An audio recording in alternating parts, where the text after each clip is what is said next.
Неприфаќањето и дискриминацијата на лицата со попреченост е голем проблем за заедницата и предизвик за институциите. Доволно е само да се отворат срцата и ќе бликнат сите таленти и способности на оваа ранлива социјална група. Ова беше речено денеска на панел дискусијата што се одржа во Битола на тема попреченоста е прашање на перцепција.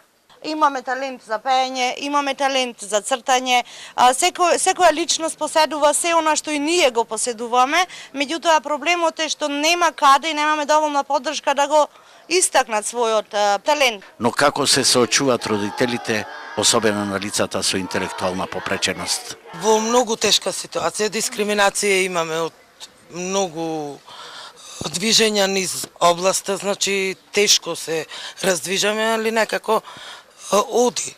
Некако самата волја моја, што одам со девојчето, е поголема од све. И мислам дека се можам да струшам љубовта незина. Новија лица пред се на помладите потребно им е дружење и вистинска инклузија во општеството. Во Битола, во клубот на граѓанското здружение Порака, се социјализираат 10 деца, а вкупната бројка на нивните членови е 30.